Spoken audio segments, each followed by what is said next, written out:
Physical properties की बात करें तो इसके अंदर भी दो कैटेगरी होती है, एक होती है क्वालिटेटिव प्रॉपर्टी, एक होती है क्वांटिटेटिव प्रॉपर्टी। क्वालिटेटिव यानी कि इन्हें हम ऑब्जर्व तो कर सकते हैं बट इन्हें हम इजीली मेजर नहीं कर सकते हैं, इसीलिए उन्हें कहते हैं क्वालिटेटिव। एग्जाम्पल जैसे मैलिएबिलिटी, कि भाई कोई मेटल कितना मैलिएबल है, उसको हम मतलब ऐसे मेजर नहीं कर सकते, मतलब एज इन हम उसको उसके मेजरमेंट के लिए कोई नंबर नहीं दे सकते हैं, राइट। या फिर किसी सब्सटेंस में कितना शाइन है, लस्टर, स्मेल, मैलिएबिलिटी, डक्टिलिटी, ये सारे क्वालिटेटिव प्रॉपर्टीज़ हैं, ये क्वालिटीज़ हैं बट इन्हें हम मेजर नहीं कर सकते हैं। दूसरी तरफ जो क्वांटिटेटिव प्रॉपर्टीज़ होती हैं उन्हें हम बहुत ही आसानी से मेजर कर सकते हैं, जैसे कि लेंथ, कितना लेंथ है हम बता सकते हैं, एक नंबर के साथ हम वो मेजरमेंट बता सकते हैं। या फिर कितना वॉल्यूम है, या फिर कितनी हाइट है, कितना एरिया है, कितनी डेंसिटी है, इस तरह की जो चीज़ें हैं इनको हम मेजर कर सकते हैं। और मेजरमेंट हम कैसे बताते हैं, उसके लिए हमें दो चीज़ें चाहिए होती है, एक नंबर चाहिए होता है और एक यूनिट चाहिए होता है। यूनिट बहुत ज़रूरी है। जैसे मैंने पूछा कि लेट्स से इस बेड का लेंथ कितना है, 2, सिर्फ 2 बताऊंगी तो आपको समझ आएगा कितना है, नहीं समझ आएगा, राइट। 2 क्या, 2 मीटर्स है, 2 किलोमीटर्स है, 2 सेंटीमीटर्स है, 2 मिलीमीटर्स है। और जैसे जैसे यूनिट चेंज हो रहा है आपका एक्चुअली वो लेंथ चेंज हो रहा है, राइट। तो इसीलिए कोई भी मेजरमेंट, कोई भी क्वांटिटेटिव प्रॉपर्टी को मेजर करने के लिए हमें एक नंबर चाहिए होता है फॉलोड बाय अ यूनिट। अब जहाँ यूनिट्स की बात आ गई तो वहाँ पर हमें एक स्टैंडर्डाइज्ड सिस्टम चाहिए कि भाई कौन से क्वांटिटी का कौन सा यूनिट होता है। अगर ऐसा नहीं हुआ तो क्या होगा कि मान लो भाई इंडिया में जो है हम लेंथ किसी यूनिट में मेजर करते हैं, अमेरिका में कोई और यूनिट में मेजर करते हैं, किसी और कंट्री में किसी और यूनिट में मेजर करते हैं, तो ऐसे क्या होगा, कोई स्टैंडर्ड नहीं रहेगा। तो एक जगह से दूसरी जगह का जो मेजरमेंट है बिल्कुल अलग अलग रहेगा सिस्टम। तो इसीलिए हमें चाहिए एक इंटरनेशनल लेवल पे एक स्टैंडर्डाइज्ड सिस्टम, और यहीं आता है हमारा SI सिस्टम ऑफ यूनिट्स। सबने सुना ही होगा SI यूनिट के बारे में। तो SI जो वर्ड है ये एक फ्रेंच वर्ड से आया है जिसका फुल फॉर्म है सिस्टम इंटरनेशनल। तो ये एक इंटरनेशनल सिस्टम ऑफ यूनिट्स हैं जिसके अंदर टोटल 7 बेस यूनिट्स को डिफाइन किया जाता है, जो जिसे हम फंडामेंटल यूनिट्स भी कह सकते हैं। तो इसके अंदर हमने 7 बेस क्वांटिटीज डिफाइन किए हैं। तो वो क्वांटिटीज कौन कौन से थे, length, mass, time, electric current, thermodynamic temperature, amount of substance और ल्यूमिनस इंटेंसिटी। और इन क्वांटिटीज की जो SI यूनिट्स थी उन्हें हम कहते हैं बेस यूनिट्स, जो कि हैं मीटर लेंथ के लिए, किलोग्राम मास के लिए, सेकंड टाइम के लिए, एम्पियर करंट के लिए, केल्विन टेम्परेचर के लिए, मोल अमाउंट ऑफ सब्सटेंस के लिए और कैंडेला ल्यूमिनस इंटेंसिटी के लिए। और ये रहे इनके सिंबल्स। इनमें से काफ़ी सारे यूनिट्स तो हमने ऑलरेडी यूज़ कर रखा है, जैसे कि kilogram, metre, second, ampere, kelvin. Mole एक ऐसा यूनिट है जिसे हम अभी इंट्रोड्यूस करेंगे इस लेसन के अंदर। तो इसमें अगर हम बात करें मास की, तो मास होता क्या है, मास होता है the amount of matter contained in a body, मतलब एक सब्सटेंस के अंदर कितना मैटर है वो बताता है मास। तो मास का SI यूनिट होता है kg यानी कि किलोग्राम। हालांकि जैसे लेबोरेटरीज में जब हम काम करते हैं तो हम कई बार बहुत छोटे छोटे मासेस के साथ डील करते हैं, क्योंकि जैसे देखो केमिस्ट्री में तो क्या है ना, हम एटम्स मॉलिक्यूल्स लेवल पे बहुत स्टडीज़ करते हैं। तो एटम, मॉलिक्यूल, इन सब का जो साइज़ होता है बहुत छोटा होता है, इनका मास भी बहुत कम होता है, राइट। तो जब हम इतने छोटे छोटे चीज़ों के साथ डील करते हैं तो हम लैब में कई बार ग्राम को जो है उसे एक यूनिट की तरह यूज़ करते हैं। हालांकि SI यूनिट जो है दैट इज़ किलोग्राम। अब चूंकि हम मास की बात कर रहे हैं तो I think it will be nice कि हम एक बारी दोबारा ये याद कर लें कि मास और वेट ये दोनों सेम चीज़ नहीं होती है। बहुत से बच्चों को लगता है कि वेट क्या है, वही है, वजन, मास भी वही है, तो सेम ही चीज़ है, बट ऐसा नहीं है। चलो देखते हैं। किसी भी सब्सटेंस में जो टोटल अमाउंट ऑफ मैटर होता है उसे हम मास कहते हैं, जो कि मैंने अभी बताया। लेकिन दूसरी तरफ जब हम वेट की बात करते हैं तो वेट मास नहीं होता है। वेट क्या होता है, इट इज अ फोर्स। तो weight is a completely different thing, it is a force exerted by gravity on an object. तो यानी कि अगर हमारे पास कोई ऑब्जेक्ट है जिसका मास m है तो उसके ऊपर जितना फोर्स ग्रेविटी लगाता है तो फोर्स हम कैसे निकालते हैं, मास इनटू एक्सेलरेशन, और यहां पर एक्सेलरेशन किसकी वजह से है, due to gravity. So mass into acceleration due to gravity, ये होता है वेट। ठीक है, तो mass of a substance is constant, ये हर जगह सेम रहता है, लेकिन जो वेट है it varies from one place to another. क्यों, क्योंकि वेट जो है ये मास पे भी डिपेंड करता है और एक्सेलरेशन ड्यू टू ग्रेविटी की वैल्यू पे भी डिपेंड करता है। अब अगर हम मून पे चले जाएं तो मून पे एक्सेलरेशन ड्यू टू ग्रेविटी की वैल्यू अलग है, तो वहां पर वेट भी किसी पर्टिकुलर ऑब्जेक्ट का अलग हो जाएगा। बात करते हैं यूनिट की। मास का एसआई यूनिट है किलोग्राम यानी कि केजी, और वेट का एसआई यूनिट है न्यूटन। इनफैक्ट न्यूटन जो है ये फोर्स का एसआई यूनिट है, और चूंकि वेट एक फोर्स है तो वेट का भी एसआई यूनिट न्यूटन है। टेम्परेचर की अगर बात करें तो इसे मेजर करने के लिए 3 स्केल्स होते हैं या फिर 3 यूनिट्स होते हैं, degree Celsius, degree Fahrenheit and kelvin. इन तीनों में से kelvin is the SI unit of temperature. ये रहे टेम्परेचर के 3 scales, that is kelvin, Celsius और फ़ारेनहाइट। तो हम वाटर का फ्रीजिंग पॉइंट और वाटर का बॉइलिंग पॉइंट, इसे जो है रेफरेंस मान के चलते हैं, तो हम देखते हैं कि सेल्सियस स्केल में 0 डिग्री सेल्सियस होता है फ्रीजिंग पॉइंट ऑफ वाटर और 100 डिग्री सेल्सियस होता है बॉइलिंग पॉइंट ऑफ वाटर। ठीक है, अब ये जो तीनों यूनिट्स हैं टेम्परेचर के, केल्विन, सेल्सियस, फ़ारेनहाइट, इन्हें हम आपस में कन्वर्ट कर सकते हैं। ठीक है, तो degree Fahrenheit is equal to 9/5 degree Celsius plus 32 होगा यहाँ पर। ठीक है, तो इसीलिए जब डिग्री सेल्सियस की वैल्यू 0 हो जाएगी तो डिग्री फ़ारेनहाइट की वैल्यू होगी 32 डिग्री फ़ारेनहाइट। तो इसीलिए देखो जो फ़ारेनहाइट का स्केल है उसका 32 जो है वो सेल्सियस के 0 के लेवल पर है। उसी तरह केल्विन और सेल्सियस का रिलेशन कुछ ऐसा है कि kelvin is equal two degree Celsius plus 273। तो इसीलिए जब 0 डिग्री सेल्सियस है तो कॉरेस्पॉन्डिंग केल्विन का स्केल में वैल्यू क्या है, 273 केल्विन। ठीक है, इनफैक्ट आपने देखा होगा कि जब कभी हमें फीवर होता है तो हम घर में थर्मोमीटर यूज करते हैं बॉडी टेम्परेचर देखने के लिए, तो जनरली वो कौन से स्केल पे होता है, वो फ़ारेनहाइट स्केल पे होता है।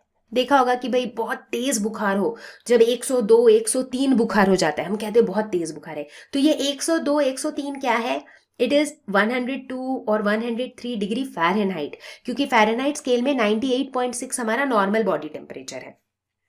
ठीक है, एक और इंपॉर्टेंट बात यहाँ पर नोट कर सकते हैं कि जो सेल्सियस स्केल है इसमें नेगेटिव वैल्यूज पॉसिबल हैं टेम्परेचर के, क्योंकि जैसे केल्विन का जब 250 या 260 केल्विन होगा तो उसका कॉरेस्पॉन्डिंग जो सेल्सियस वैल्यू होगा that will be in negative. लेकिन जब हम केल्विन स्केल को देखते हैं तो इसमें नेगेटिव वैल्यूज पॉसिबल ही नहीं है, केल्विन स्केल में नेगेटिव वैल्यूज नहीं होते हैं। केमिस्ट्री में हम बहुत छोटे और बहुत बड़े नंबर्स को हैंडल करते हैं। छोटे नंबर्स तब जब हम size of atom, size of molecules की बात करते हैं, तो हम इस तरह के नंबर्स पे आते हैं जहाँ पर 0.00000 कुछ होता है। उसी तरह से कभी कभी हम नंबर ऑफ एटम्स और नंबर ऑफ मॉलिक्यूल्स की बात करते हैं, और तब हम डील करते हैं बहुत बड़े बड़े नंबर्स जिनके बाद में बहुत सारे जीरोज होते हैं, है ना। तो इसीलिए यहाँ पर हम क्या करते हैं, कन्वीनियंस के लिए हम इन्हें लिखते हैं 10 टू द पावर करके। जैसे अगर कोई बहुत छोटा नंबर है तो हम लिख देंगे 10 to the power -10, 10 to the power -20, -30 या कुछ भी। उसी तरह बहुत बड़े नंबर्स के लिए 10 to the power 25, 10 to the power 35 and so on. तो अब जहाँ पे इतने सारे पावर इन्वॉल्व हो जाते हैं तो हमेशा नंबर्स को इस तरह से पढ़ने में दिक्कत आती है, 10 to the power 12, 10 to the power 20 वगैरह वगैरह। और यहीं पे हम इंट्रोड्यूस करते हैं प्रीफिक्सेस। इस प्रीफिक्सेस की लिस्ट को अगर आप देखो तो इसमें से कुछ ऐसे प्रीफिक्सेस हैं जिससे हम ऑलरेडी एक्वेंटेड हैं, हम उन्हें यूज करते हैं, जैसे कि milli, centi, deci, metre, deca, hecto, kilo. तो ये तो भैया हमारे जान पहचान वाले हैं, है ना। इसके अलावा हम कुछ नए देखते हैं, जैसे अगर 10 टू द पावर 6 हो तो क्या हो जाएगा, मेगा। 10 टू द पावर 9 हो तो हो जाएगा गीगा। 10 टू द पावर 12 हो तो टेरा, 10 टू द पावर 15 हो तो पेटा, एंड आई थिंक इतना तक पता होना काफ़ी है। उसी तरह अगर हम स्मॉलर यूनिट्स पे जाएं तो 10 to the power -6 micro, -9 nano, -12 pico, -15 femto. तो अब जैसे मान लो अगर हम लेंथ मेजर कर रहे हैं तो क्या हो जाएगा, पिकोमीटर, फेम्टोमीटर, नैनोमीटर, मिलीमीटर, सेंटीमीटर। तो अभी तक हमने देखा कि हमने सिर्फ 7 बेस यूनिट्स डिफाइन किए हैं, है ना। अब आप पूछोगे कि बट ऐसे कैसे चलेगा, हमारे पास इतने सारे जो और क्वांटिटीज हैं उनके यूनिट्स का क्या। तो उनके यूनिट्स को हम बेसिकली इन 7 बेस यूनिट से डिराइव करते हैं, और इसीलिए उन्हें हम कहते हैं डिराइव्ड यूनिट्स। अगला सवाल आ सकता है कि ये सब कौन डिसाइड करता है कि बेस यूनिट्स कौन से होंगे, डिराइव्ड यूनिट्स कौन से होंगे। तो हर कंट्री में एक नेशनल मेट्रोलॉजी इंस्टीट्यूट होता है which deals with measurement related things, कि भाई ये मेजरमेंट के जो स्टैंडर्ड्स है ना, नेशनल स्टैंडर्ड के हिसाब से मेजरमेंट की चीज़ों को हैंडल करने के लिए नेशनल मेट्रोलॉजी इंस्टीट्यूट होता है। इंडिया में भी एक ऐसा इंस्टीट्यूट है which is national physical laboratory, that is NPL इन दिल्ली। ठीक है, तो चलो अब हम आगे देखते हैं कि किस तरह से हम डिराइव्ड यूनिट्स निकालते हैं। तो पहला एग्जाम्पल लेते हैं एक सिंपल सा वॉल्यूम का। ठीक है, वॉल्यूम एक क्वांटिटी है जिसका SI यूनिट मुझे नहीं पता। कैसे सोचेंगे, ऐसे सोचो, वॉल्यूम होता क्या है, हम कैसे निकालते हैं मैथमेटिकली वॉल्यूम। अगर मान लो मैं आपको एक क्यूब दे देती हूँ और बोलती हूँ इसका वॉल्यूम निकालो, तो क्यूब का वॉल्यूम क्या होगा, side cube, right, which is actually length का क्यूब। लेंथ का यूनिट हमें पता है, लेंथ का SI यूनिट क्या होता है, मीटर, तो वॉल्यूम का क्या हो जाएगा, मीटर क्यूब। हो गया ना डिराइव, मतलब एक बेस यूनिट से हमने इसके यूनिट को, वॉल्यूम के यूनिट को डिराइव कर लिया। ठीक है, अब आप मिला के देख लो, चाहे वॉल्यूम ऑफ सिलेंडर हो, वॉल्यूम ऑफ कोन हो, वॉल्यूम ऑफ क्यूबॉइड हो, हर जगह आप देखोगे कि वॉल्यूम इज एक्चुअली लेंथ का क्यूब। ठीक है, दूसरा एग्जाम्पल लेते हैं, लेट्स टॉक अबाउट से डेंसिटी। डेंसिटी होता क्या है, मास पर यूनिट वॉल्यूम। ठीक है, मास का SI यूनिट क्या होता है, किलोग्राम, kg, और वॉल्यूम का क्या होता है, अभी अभी निकाला हमने, मीटर क्यूब। तो डेंसिटी का SI यूनिट क्या हो जाएगा, kg पर मीटर क्यूब। तो इस तरीके से हम यूनिट्स डिराइव करेंगे। जहां हम मेजरमेंट की बात करने लगते हैं वहीं पे साथ साथ आ जाता है अनसर्टेनिटी, क्योंकि कोई भी मेजरमेंट जो हम करते हैं हम बिल्कुल श्योर नहीं हो सकते कि यार this is the perfect measurement, है ना कहीं उसमें कुछ ना कुछ एरर्स, कुछ ना कुछ अनसर्टेनिटी रहती ही है। बट हम सभी चाहते हैं कि भाई हमारा मेजरमेंट जो है बिल्कुल परफेक्ट हो, और इस परफेक्शन को एक्सप्रेस करने के लिए हम दो टर्म्स यूज़ करते हैं, प्रिसीशन और एक्यूरेसी। बहुत से बच्चों को ये समझ नहीं आता है कि दोनों में फ़र्क क्या है, एक्यूरेट रिजल्ट, प्रिसाइज रिजल्ट, फ़र्क क्या है। जब हम प्रिसीशन की बात करते हैं तो बेसिकली हम ये कहना चाहते हैं, आपने ये देखा होगा राइट, कि जब आप लैब में, अपने स्कूल के लैब में भी कोई एक्सपेरिमेंट करते हो तो आप मल्टीपल ऑब्जर्वेशंस लेते हो, राइट। मतलब ऐसा नहीं कि मान लो किसी चीज़ की आपको हाइट निकालनी है, ऐसा नहीं है कि भाई एक बार मेजर किया हाइट और सीधा आंसर लिख दिया, ऐसा नहीं। हम क्या करते हैं, वो मेजरमेंट को, वो जो रीडिंग है ना, उसको हम 4 बार, 5 बार, कई बार 10 बार लेते हैं और उसके बाद उसका मीन निकाल लेते हैं, एवरेज निकाल लेते हैं, राइट। ऐसा हम क्यों करते हैं? क्योंकि चूंकि हम ये एक्सपेरिमेंट परफॉर्म कर रहे हैं तो बहुत तरह की एरर्स आ सकती हैं। जब हम इनको बार बार लेंगे और फिर उसका एवरेज आउट करेंगे तो मेरा जो रिजल्ट है ना वो ज़्यादा सही आएगा, है ना। तो अब समझो, अब जब हम प्रिसीशन की बात करते हैं, हम ये कहते हैं कि ये जो मैंने मल्टीपल रीडिंग्स ली है ना, ये रीडिंग्स एक दूसरे के कितने क्लोज है। मान लो मेरी पहली रीडिंग आई है, एक ऐसे रफ एग्जांपल दे रही हूँ, मान लो पहला रीडिंग है 1.1 सेंटीमीटर, दूसरा रीडिंग है 1.3 सेंटीमीटर, तीसरा रीडिंग है 1.25 सेंटीमीटर। इसका मतलब है जितनी मेरी रीडिंग्स आ रही है ना वो सारे जो है वो क्लोज है, तो मतलब मेरा जो रिजल्ट आ रहा है दैट इज प्रिसाइज। बट वहीं अगर पहला रीडिंग आया 1.1, दूसरा आया 5.5, तीसरा आया 7.8, तो इसका मतलब है कुछ तो गड़बड़ है, क्योंकि जो मेरे ऑब्जर्वेशंस आ रहे हैं, जो रीडिंग्स आ रही हैं, दे आर नॉट प्रिसाइज। तो प्रिसीशन का मतलब होता है कि जो रीडिंग्स है मेरी वो आपस में वो वैल्यूज कितने क्लोज है। दूसरी तरफ जब हम एक्यूरेसी की बात करते हैं उसका मतलब होता है कि जो मेरा ट्रू वैल्यू है, मतलब जो मेरा रिजल्ट आना चाहिए और जो मेरा रिजल्ट आ रहा है वो दोनों कितने क्लोज हैं। एग्जाम्पल, मान लो जैसे हमें पता है कि एक्सेलरेशन ड्यू टू ग्रेविटी की जो वैल्यू है वो 9.8 मीटर पर सेकेंड स्क्वायर के आसपास आनी चाहिए, ठीक है। अब अगर आपका वैल्यू 9 आ रहा है या आपका वैल्यू 8 आ रहा है या आपका वैल्यू 5 आ रहा है, वो बताएगा कि जो वैल्यू आपका आ रहा है वो कितना एक्यूरेट है, वो ट्रू वैल्यू के कितना पास है। सबको समझ आ गया प्रिसीशन और एक्यूरेसी का फर्क। अभी हम लेंगे एक छोटा सा एग्जाम्पल विथ नंबर्स, जिससे आपको और क्लियर हो जाएगा कि प्रिसीशन और एक्यूरेसी में क्या फर्क होता है।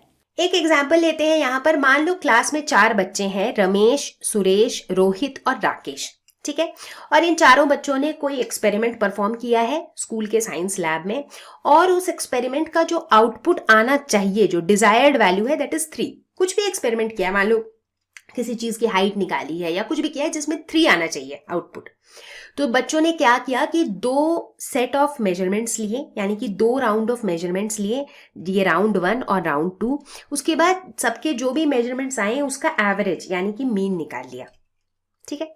अब हमें बताना है कि किन किन बच्चों के जो रिजल्ट्स हैं दे आर प्रिसाइज और किन किन बच्चों के रिजल्ट्स एक्यूरेट हैं। ठीक है। तो सबसे पहले बात करते हैं प्रिसीशन की। प्रिसीशन मतलब जो मल्टीपल राउंड्स में जो वैल्यूज हमारी आई हैं वो एक दूसरे के कितने पास है। तो यहाँ हम देखते हैं कि अगर रमेश की बात करें तो पहले राउंड में 2.80, दूसरे राउंड पे 3, दोनों एक दूसरे के बहुत ज्यादा पास नहीं है, राइट। तो इसीलिए ये प्रिसाइज नहीं है। अगर बात करें सुरेश की, 2.91 और 2.90 ये काफी पास है, मतलब 0.01 का डिफरेंस है, राइट। तो इसीलिए ये प्रिसाइज है। 3.01, 2.99 ये भी काफी पास है। ऐसे देखने में 2 पॉइंट और 3 पॉइंट लग रहा है, बट 2.99 के बाद क्या आएगा, 3.00, फिर आएगा 3.01, राइट। तो 0.02 का ही फर्क है, तो ये भी प्रिसाइज है। राकेश के जो मेजरमेंट्स हैं वो है 2.90, 3.10, ये तो बहुत फर्क है दोनों में, लगभग 0.2 का फर्क है, राइट। तो इसीलिए ये प्रिसाइज नहीं है। अब अगर बात करें एक्यूरेसी की, एक्यूरेसी मतलब जो डिजायर्ड वैल्यू है, यानी कि 3 के नजदीक किनका आंसर है, राइट। 2.9 3 के नजदीक है, नहीं। 2.905 नहीं, बहुत ज्यादा नजदीक नहीं है मतलब। और लेकिन जो बाकी दोनों वैल्यूज हैं वो एग्जैक्ट 3 है, तो ये तो बहुत ज्यादा नजदीक है, इनफैक्ट ये 3 ही है, तो ये दोनों वैल्यूज एक्यूरेट है। तो इस एग्जाम्पल से आपको क्लियरली पता चल गया होगा कि एक्यूरेसी और प्रिसीशन में क्या फर्क होता है। अब सवाल ये उठता है कि यार इस अनसर्टेनिटी के साथ डील कैसे करें, क्योंकि जब हम इतने बड़े बड़े नंबर्स होते हैं हमारे पास जिनके पीछे इतने जीरोज लगे होते हैं, कभी इतने छोटे नंबर्स होते हैं जिसमें इतने जीरोज होते हैं, और जब हम ऐसे नंबर्स को आपस में मल्टीप्लाई डिवाइड वगैरह करते हैं, एक तो ये कैलकुलेशंस बहुत ही टीडियस हो जाता है, दूसरा जो रिजल्ट हमारा निकलता है वो बहुत अनसर्टेन हो जाता है, राइट। तो कैसे सॉल्व करें इस प्रॉब्लम को? इसे सॉल्व करने के लिए हम क्या करते हैं, हम यूज करते हैं साइंटिफिक नोटेशन। हम नंबर्स को जो है लिखते हैं साइंटिफिक नोटेशन में। ये साइंटिफिक नोटेशन क्या होता है, किसी भी नंबर को हम इस फॉर्मेट में लिखते हैं, n into 10 to the power n। ध्यान देना है कि दोनों n अलग है, एक कैपिटल n है, एक स्मॉल n है। जो कैपिटल n है ये 1 से लेकर के 10 तक की कोई भी वैल्यू ले सकता है, जो स्मॉल n है वो कोई भी पॉजिटिव या नेगेटिव वैल्यूज ले सकता है, ठीक है। तो हम देखेंगे कि जैसे ही हम नंबर्स को इस फॉर्मेट में लिखने लगेंगे हमारे कैलकुलेशंस इजी हो जाएंगे, और जो हम रिजल्ट्स में भी अराइव करेंगे वो भी ज़्यादा सर्टेन हो जाएंगे, ठीक है। तो चलो सबसे पहले तो देखते हैं कि ये जो बड़े बड़े नंबर्स मैंने स्क्रीन पे लिख रखे हैं इनको हम साइंटिफिक नोटेशन में कैसे लिखेंगे। तो अगर हमें इस नंबर को साइंटिफिक नोटेशन में लिखना हो, साइंटिफिक नोटेशन क्या है, n into 10 to the power n, जहां पर n की वैल्यू 1 to 10 के बीच में होनी चाहिए, ठीक है। तो इस नंबर को सबसे पहले तो देखो क्या करना है कि यहाँ पर अभी फिलहाल जो मेरा नंबर है इसमें डेसिमल पॉइंट कहाँ है, यहाँ लास्ट में है, कुछ इस तरीके से है, राइट। तो इस डेसिमल पॉइंट को मुझे इधर मूव कराते जाना है, कहाँ तक, जब तक मेरा जो पहला नंबर है ना वो 1 to 10 के बीच का नंबर ना हो। तो इसीलिए बेसिकली मुझे डेसिमल पॉइंट यहाँ डालना है। तो मुझे क्या लिखना है, इसे 6.022 इंटू 10 टू द पावर। अब देखो एक छोटी सी चीज़ यहाँ पर याद रखना, ये आपने बचपन में ही पढ़ा होगा कि ये जो डेसिमल पॉइंट है ना, जब ये लेफ्ट की तरफ मूव होती है तो मेरा 10 टू द पावर जो है ये पावर इंक्रीज होता है, और जब ये डेसिमल पॉइंट राइट की तरफ मूव होती है तो मेरा पावर जो है वो डिक्रीज होता है। अब देखो इसी को लगाएंगे हम यहाँ पर, तो इस केस में जो मेरा डेसिमल पॉइंट है वो किधर मूव हो रही है, लेफ्ट की तरफ, यानी कि पावर मेरा बढ़ेगा। तो फिलहाल मेरा पावर क्या था, 0 था, तो 0 से अब पावर बढ़ेगा। अब देखो जितने प्लेसेस ये मूव हो रहा है, मतलब ये यहाँ था 1 2 3 4 5 6 7 8 9 10 11 12 13 14 15 16 ऐसे करते करते कितने प्लेसेस मूव हो रहा है, ये 23 प्लेसेस। तो ये हो जाएगा 6.022 इंटू 10 टू द पावर 23। तो इस तरीके से हम साइंटिफिक नोटेशन में लिखते हैं। अब आप अगर पूछोगे कि ये डेसिमल पॉइंट ऐसा मूव होने से पावर क्यों बढ़ता है, तो काफ़ी लॉजिकल है। अब यहाँ पर 6.022 है, तो इसको आप कैसे लिखोगे, 6022 divided by 10 to the power 3, तो 10 to the power 23 by 10 to the power 3 क्या हो जाएगा, 10 टू द पावर 20। तो वही है यहाँ पर 6022 इंटू 10 टू द पावर 20, यानी कि उसके 6022 के बाद यहाँ 20 जीरोज हैं, राइट। अब एक और एग्जाम्पल लेते हैं, ये एक बहुत छोटा नंबर है, तो यहाँ पर मेरा डेसिमल पॉइंट फिलहाल कहाँ पे है, यहाँ पे। तो इस डेसिमल पॉइंट को मुझे इस तरफ मूव कराना है, कहाँ तक लेके जाना है, यहाँ तक लेके जाना है, ताकि ये 1.66 हो जाए, क्योंकि अगर डेसिमल पॉइंट यहाँ आ जाएगा तो ये हो जाएगा 16.6, बट मुझे n की वैल्यू रखनी है 1 to 10 के बीच में, तो इसीलिए मैं इसे यहीं तक मूव करूँगी ताकि ये बन जाए 1.66 इंटू 10 टू द पावर। अब यहाँ पे डेसिमल जो है राइट की तरफ मूव हो रही है, तो पावर मेरा घटेगा, 0 से घटेगा तो क्या होगा, पावर मेरा नेगेटिव में होगा, राइट। अब यहाँ भी काउंट करो 1 2 3 4 करके कितने प्लेसेस मूव कर रहा है, तो 24, तो ये हो जाएगा 1.66 इंटू 10 टू द पावर -24। तो इस तरह से हम साइंटिफिक नोटेशन में लिखते हैं। अब साइंटिफिक नोटेशन की जहां हमने बात कर दी, वहीं उसका हाथ पकड़ के आ गया कौन, सिग्निफिकेंट फिगर्स। क्योंकि मैंने क्या बताया था कि साइंटिफिक नोटेशन यूज करेंगे तो हम काफ़ी चीज़ें सर्टेनिटी के साथ बता सकते हैं। तो एक साइंटिफिक नोटेशन के अंदर कितने मीनिंगफुल डिजिट्स हैं जो हमें सर्टेनिटी के साथ पता है, वो बताता है हमें सिग्निफिकेंट फिगर्स, ठीक है। जैसे एक रफ सा एग्जांपल दे रही हूँ, मान लो मैंने बताया कि कोई मेरे पास एक रॉड है जिसकी लेंथ है 12.6739 सेंटीमीटर्स, ठीक है, ऐसे एक एग्जांपल। तो अब जहाँ मैंने बताया कि 12 पॉइंट समथिंग समथिंग, तो अब ये 12 तो फॉर श्योर है कि भाई 12 सेंटीमीटर के आसपास कुछ तो है, तो 12 इज़ फॉर श्योर। 0.6739 जो भी मैंने बताया उसमें भी 0.673 तक भी वी आर वेरी श्योर। अब वो लास्ट का जो 9 है ना, वो मुझे पता नहीं एग्जैक्टली 9 ही था कि 8 था कि 7 था, राइट। तो बेसिकली मैं कहना ये चाह रही हूँ कि कोई भी एक नंबर को देख करके अगर हमें ये पता लग सके कि इसमें कितने डिजिट्स मीनिंगफुल हैं विथ सर्टेनिटी, तो बेस्ट है। उससे क्या होगा, हम अपनी अनसर्टेनिटी के लेवल को और कम कर सकते हैं, राइट। तो चलो देखते हैं कौन से रूल्स हैं जो हमें फॉलो करने पड़ेंगे when we deal with significant figures. पहला रूल कहता है all non zero digits are significant. Example लेते हैं, लेट्स से 0.3267, इसमें कितने सिग्निफिकेंट फिगर्स हैं, 1 2 3 4, जितने नॉन जीरो डिजिट्स हैं वो सारे सिग्निफिकेंट हैं, तो इसमें है 4 सिग्निफिकेंट फिगर्स। दूसरा रूल कहता है zeros preceding to first non zero digit are not significant, यानी कि जो पहला सिग्निफिकेंट यानी कि जो पहला नॉन जीरो डिजिट है उससे पहले जितने भी जीरोस होंगे वो नॉट सिग्निफिकेंट होंगे। एग्जाम्पल लेते हैं, जैसे 0.002, इसमें सबसे पहला नॉन जीरो डिजिट क्या है, 2। 2 से पहले जितने भी जीरोस हैं ये सभी नॉट सिग्निफिकेंट है, तो यानी कि इस पूरे नंबर में कितने सिग्निफिकेंट फिगर्स हैं, सिर्फ 1। अगर एक और एग्जाम्पल ले 0.0026, इसमें कितने सिग्निफिकेंट फिगर्स हैं, सिर्फ 2, क्योंकि इनके पहले जितने भी जीरोज हैं वो सिग्निफिकेंट नहीं है, तो यहां पर 2 सिग्निफिकेंट फिगर्स हैं। तीसरा rule, zeros between 2 non zero digits are significant, ठीक है। तो मान लो अगर कुछ ऐसा नंबर है 2.0006, तो यहां पर ये जो जीरोज हैं ये सिग्निफिकेंट होंगे, क्यों, क्योंकि ये 2 नॉन जीरो डिजिट के बीच में है, तो इस पूरे नंबर में कितने सिग्निफिकेंट फिगर्स होंगे, 5।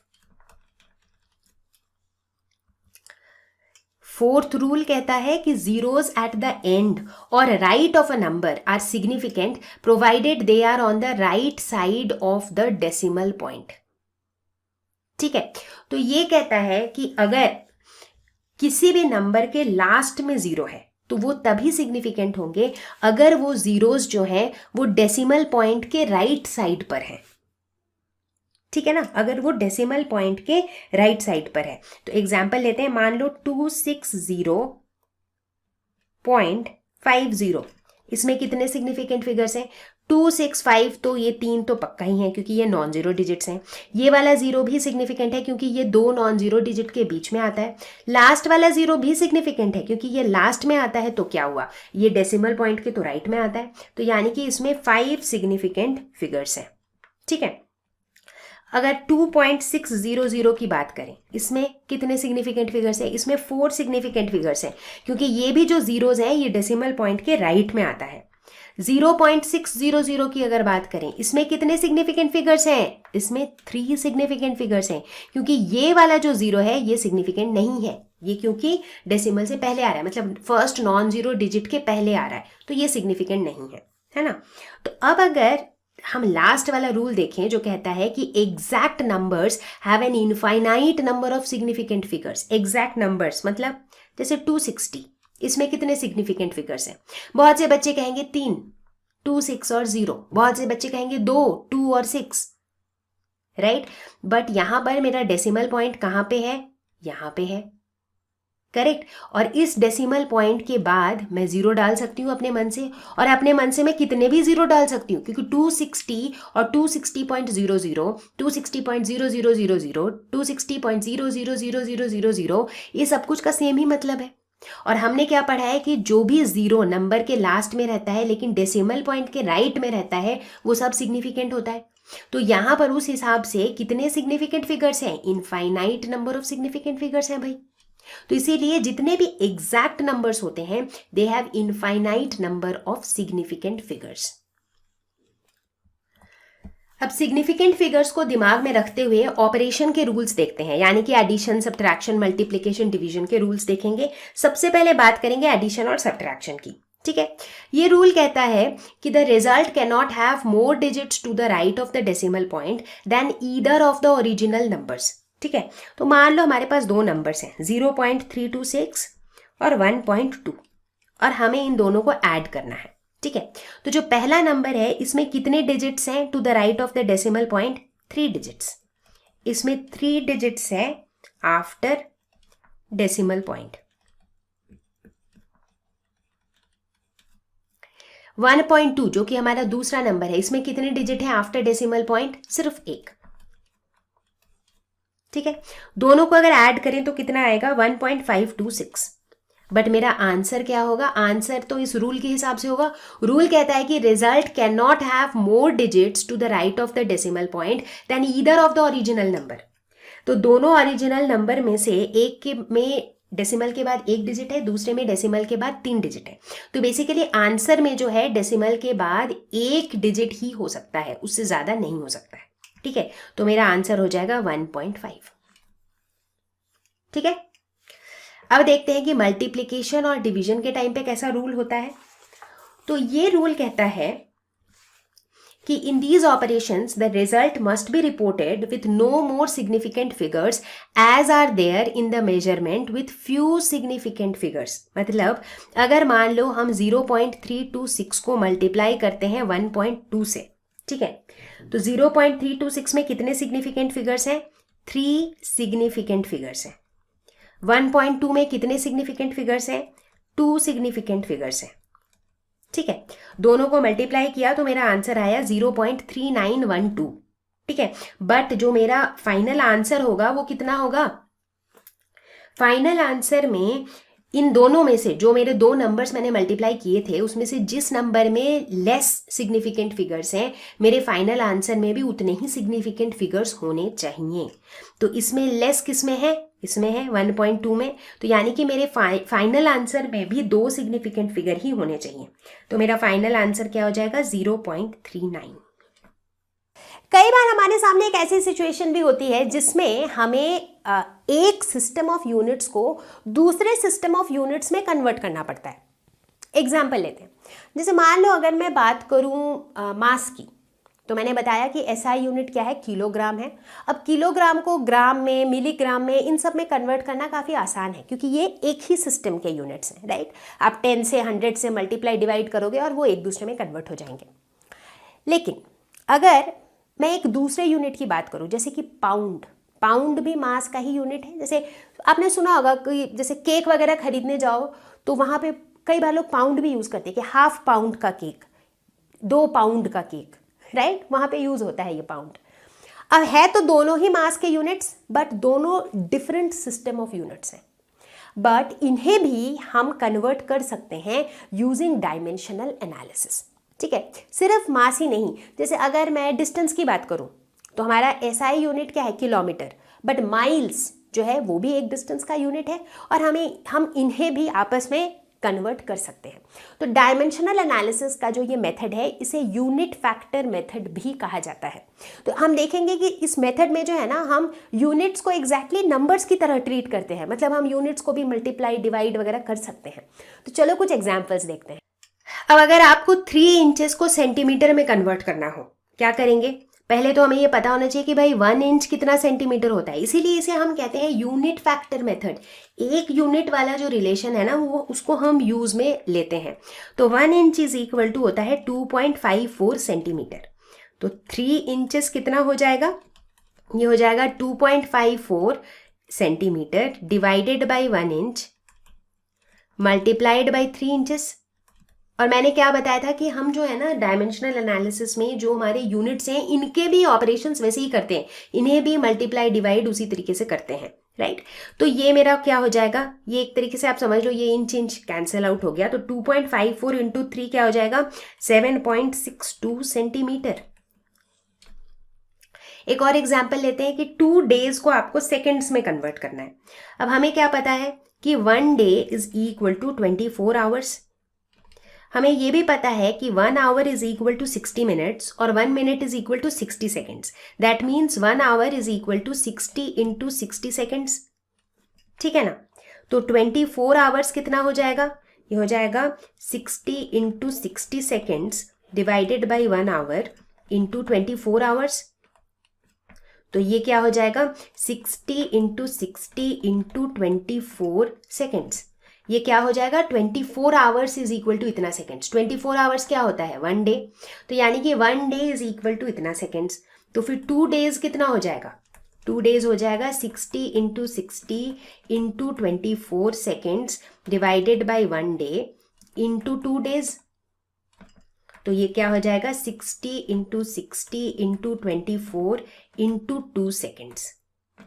तो 2 दिन का मतलब इतना